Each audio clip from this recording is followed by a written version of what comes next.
Hello students, how are you? बच्चों, आज हिंदी की कक्षा में आपका स्वागत है। सभी बच्चे अपनी हिंदी की मेघला पुस्तक, रफ नोटबुक और पेंसिल लेकर बैठ जाएं और ध्यान पूर्वक आज का सेशन अटेंड करें। तो बच्चों, अपनी पुस्तक मेघला का पृष्ठ नंबर 81 निकालें। तो बेटा, पिछले सेशन में हमने पढ़ा कि भगत सिंह अपने पिता द्वारा भेजे गए आवेदन पत्र के कारण उनसे अपनी नाराजगी एवं गुस्सा जाहिर कर रहे हैं। आगे उन्होंने इस पत्र में क्या लिखा, चलिए पढ़ते हैं आज के सेशन में। तो चलिए बच्चों, आगे रीड करेंगे। आपका पुत्र होने की वजह से मैं आपकी भावनाओं और इच्छाओं का पूर्णतया सम्मान करता हूँ, लेकिन इसके बावजूद मैं समझता हूँ कि आपको मुझसे सलाह मशविरा किए बिना ऐसा आवेदन पत्र देने का अधिकार नहीं था। आप यह भली भांति जानते थे कि राजनीतिक मामलों में मेरे विचार आपसे बिल्कुल अलग हैं। आप यह भी जानते थे कि मैं आपकी सहमति या असहमति का बिना अनुसरण किए ही सदा स्वतंत्रता पूर्वक काम करता रहा हूँ। आगे इस पत्र में अपना रोष प्रकट करते हुए भगत सिंह जी लिखते हैं कि वह भी बाकी लोगों की तरह अपने पिता का सम्मान करते हैं, परंतु फिर भी उनको यह हक नहीं है कि वह उनसे बिना सलाह किए ऐसा आवेदन पत्र दे। उनके विचार अपने पिता से बिल्कुल अलग थे। वह बिना किसी के दबाव में आजादी से काम करते थे। क्लियर हो गया बच्चों? आप जानते हैं कि हम एक निश्चित नीति को ध्यान में रखकर मुकदमा लड़ रहे हैं। मेरा प्रत्येक कदम इस नीति, मेरे सिद्धांतों और हमारे कार्यक्रमों के अनुरूप ही होना चाहिए। आज परिस्थिति बिल्कुल अलग है, लेकिन अगर परिस्थितियां इससे भी कुछ और भी अलग होती तो भी मैं अंतिम व्यक्ति होता जो बचाव प्रस्तुत करता।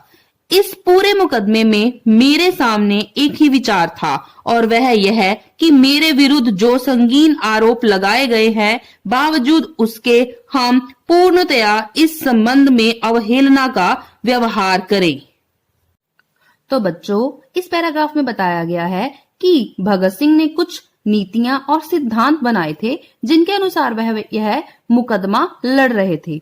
तो बेटा, यह मैं आपको इस मुकदमे से जुड़ी एक छोटी सी बात अवश्य बताना चाहूंगी कि जब साइमन का मिशन भारत आया तो उसके विरोध में लाठीचार्ज हुआ और उस लाठीचार्ज में लाला लाजपत राय जी की मृत्यु हो गई और उनकी मृत्यु का बदला लेने के लिए ही भगत सिंह जी ने सैंडर्स की हत्या की। सैंडर्स वह था जिसने लाठीचार्ज करवाया था। इसी मुकदमे की यहाँ भगत सिंह जी बात कर रहे हैं और वह चाहते थे कि जैसा उन्होंने सोचा था सारे कार्य उसी के अनुसार ही होने चाहिए, परंतु उनके पिताजी ने पत्र लिखकर उनके सिद्धांतों की अवहेलना कर दी। वह जानते थे उनके ऊपर जो आरोप लगे हैं उसकी सजा केवल मौत है, लेकिन फिर भी वह अपने बचाव पक्ष के बिल्कुल खिलाफ थे। मेरा नजरिया हमेशा यह रहा है कि सभी राजनीतिक कार्यकर्ताओं को ऐसी परिस्थितियों में उपेक्षा दिखानी चाहिए और उनको कठोर से कठोर सजा देने का प्रावधान किया जाए। उसे उन्हें हंसते हंसते बर्दाश्त भी करनी चाहिए। इस पूरे मुकदमे के वक्त हमारी योजना इसी सिद्धांत के अनुरूप रही है। हम ऐसा करने में सफल हुए या नहीं, यह फैसला करना मेरा काम नहीं। हम खुदगर्जी को छोड़कर अपना काम करने संलग्न रहे हैं। तो बच्चों, आगे के पत्र में अपनी विचारधारा प्रस्तुत करते हुए भगत सिंह जी कहते हैं कि जो पार्टी वर्कर्स ऐसे हालातों में से गुजर रहे हैं तो उन सबको भी मेरी तरह यह एक्सेप्ट नहीं करना चाहिए और ना ही गवर्नमेंट को किसी प्रकार की अपील करनी चाहिए और कठोर से कठोर सजा को भी हंसते हंसते बर्दाश्त करना चाहिए। हम अपनी पॉलिसीज के थ्रू ब्रिटिश सरकार को बदलने में सफल हुए या नहीं हमें नहीं पता, लेकिन हम बिना अपनी जिंदगी के बारे में सोचे अपने कामों में लगे हुए हैं। मुझे विश्वास है कि आपको यह बात याद होगी कि आप आरंभ से ही मुझसे यह बात मनवा लेने हेतु प्रयास करते रहे हैं कि मैं अपना मुकदमा संजीदगी के साथ लड़ूं और अपना बचाव ठीक से प्रस्तुत करूं, लेकिन आपको यह ज्ञात हो कि मैं सदा इसका विरोधी रहा हूँ। मैंने कभी भी अपने बचाव की इच्छा प्रकट नहीं की और ना ही मैंने कभी इस पर संजीदगी से गौर किया है। यहाँ भगत सिंह जी अपने पिताजी को याद करवाते हुए कह रहे हैं कि वह हमेशा से ही चाहते थे कि मैं अपना मुकदमा गंभीरता से लड़ूं, परंतु उन्होंने कभी भी ना पहले ना अब अपने बचाव के लिए कोई इच्छा प्रकट की, क्योंकि भगत सिंह जी ने जो अपना जीवन था वो देश के नाम लिख दिया था। क्लियर हो गया स्टूडेंट्स सबको? आपको मालूम हो कि वायसराय ने लाहौर साजिश केस में ऑर्डिनेंस जारी करते हुए इसके साथ जो वक्तव्य दिया था उसमें उन्होंने कहा था कि इस साजिश के मुजरिम शांति व्यवस्था को समाप्त करने का प्रयास कर रहे हैं। इससे जो हालात पैदा हुए उसके लिए उन्होंने हमें मौका दिया कि हम जनता के सामने यह बात प्रस्तुत करें कि वह स्वयं देख ले कि शांति व्यवस्था एवं कानून समाप्त करने की कोशिशें हम कर रहे हैं या हमारे विरोधी। इसका अर्थ यह नहीं कि आप मुझसे सहमत ही हों, शायद आप भी उनमें से एक हों जो इस बात पर मतभेद रखते हैं, लेकिन इसका मतलब यह नहीं कि आप मुझसे सलाह लिए बिना ही मेरी ओर से ऐसे कदम उठाएं। मेरी जिंदगी इतनी कीमती नहीं जितनी कि आप सोचते हैं। कम से कम मेरे लिए मेरा जीवन इतना मूल्यवान नहीं है कि इसे सिद्धांतों को कुर्बान करके बचाया जाए। तो बच्चों, इस पैराग्राफ में भगत सिंह ने अपने पिताजी को यहाँ तक कह दिया कि बेशक आपके और मेरे विचारों में अंतर हो, फिर भी मुझसे सलाह किए बिना मेरी जिंदगी को बचाने के लिए फिरंगियों से अपील करने का आपका कोई अधिकार नहीं बनता, क्योंकि मेरी जिंदगी इतनी भी कीमती नहीं कि उसके लिए मेरे असूलों की बलि चढ़ाई जाए। क्लियर हो गया? आप जानते नहीं कि मेरे अलावा मेरे साथी भी हैं जिनके मुकदमे इतने संगीन हैं जितना कि मेरा मुकदमा। हमने एक संयुक्त योजना बनाई हुई है और उस योजना पर हम अंतिम समय तक डटे रहेंगे। हमें इस बात की कोई परवाह नहीं कि हमें व्यक्तिगत रूप में इस बात के लिए कितना मूल्य चुकाना पड़ेगा। तो बेटा, पत्र की इन पंक्तियों को पढ़कर लग रहा है कि भगत सिंह के पिता को उनकी जान की फिक्र थी, परंतु भगत सिंह जी कहते थे कि वह अकेले नहीं हैं, उनके मित्रों पर भी यह गंभीर आरोप लगे हैं और उन सब ने प्रण लिया था कि अंजाम कुछ भी हो वह अंत तक साथ चलेंगे।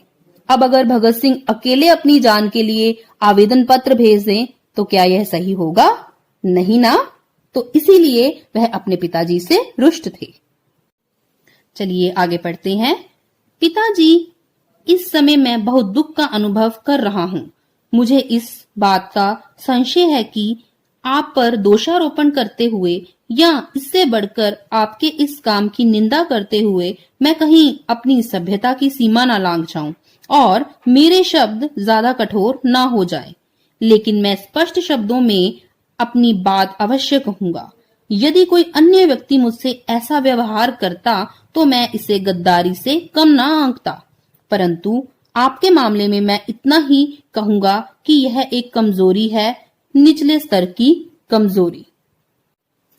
प्रस्तुत पंक्तियों में भगत सिंह जी अपने पिताजी से रोष प्रकट करते हुए कहते हैं कि मुझे इस बात का डर है कि कहीं आप पर आरोप लगाते लगाते कहीं मैं अपनी सीमा ना पार कर जाऊं। मैं जानता हूं कि आप मुझसे स्नेह करते हैं, इसीलिए आप ऐसा कर रहे हैं, परंतु अगर आपकी जगह कोई और होता तो मैं इसे गद्दारी से कम ना मानता।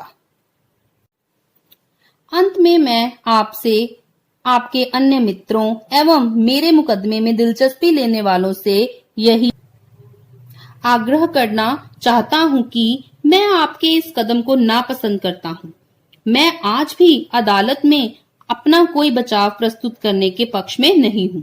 अगर अदालत हमारे कुछ साथियों की ओर से स्पष्टीकरण आदि के लिए प्रस्तुत किए गए आवेदन को मंजूर कर लेती तो भी मैं कोई स्पष्टीकरण प्रस्तुत नहीं करता। भगत सिंह जी अंत में कहते हैं कि जो भी मेरे शुभ चिंतक हैं, मैं अपने बचाव पक्ष में आपके द्वारा लिए गए फैसले को नापसंद करता हूं। अगर अदालत स्वयं भी हमें अपने पक्ष में कुछ कहने को कहेगी या कहने का मौका देगी, मैं फिर भी कोई ऐसा कदम ना उठाता। भूख हड़ताल के दिनों में ट्रिब्यूनल को जो आवेदन पत्र मैंने दिया था और उन दिनों में जो साक्षात्कार दिया था, उन्हें गलत अर्थों में समझा गया है और अखबारों में प्रकाशित कर दिया कि मैं अपना स्पष्टीकरण प्रस्तुत करना चाहता हूँ। हालांकि मैं हमेशा से स्पष्टीकरण प्रस्तुत करने के विरोध में रहा हूँ। आज भी मेरी वही मान्यता है जो उस समय थी। तो देखा छात्रों, कितना स्वाभिमान था भारत माता के उस सपूत में। आजादी चाहते थे फिरंगियों से, लेकिन हक से, गिड़गिड़ाकर नहीं। अगर जेल में भूख हड़ताल के दिनों में उनकी इंटरव्यू के द्वारा ज्यूरी को दी गई उनकी एप्लीकेशन का गलत अर्थ निकाला गया, तो इसका भी उनको मलाल रहा, क्योंकि वे उस दिन भी और अब भी क्लैरिफिकेशन देने के हक में नहीं थे। यही बात उन्होंने अपने पिता को अपने पत्र में स्पष्ट की। तो देखा छात्रों, कितना स्वाभिमान था भारत माता के उस सपूत में। आजादी चाहते थे फिरंगियों से, लेकिन हक से, गिड़गिड़ाकर नहीं। अगर जेल में भूख हड़ताल के दिनों में उनकी इंटरव्यू के द्वारा ज्यूरी को दी गई उनकी एप्लीकेशन का गलत अर्थ निकाल लिया गया, तो इसका भी उनको मलाल रहा, क्योंकि वे उस दिन भी और अब भी क्लैरिफिकेशन देने के हक में नहीं थे। यही बात उन्होंने अपने पत्र में अपने पिता को स्पष्ट की। आगे रीड करते हैं चैप्टर को। बोस्टल जेल में कैद मेरे साथी इस बात को मेरी ओर से गद्दारी और विश्वासघात ही समझ रहे होंगे।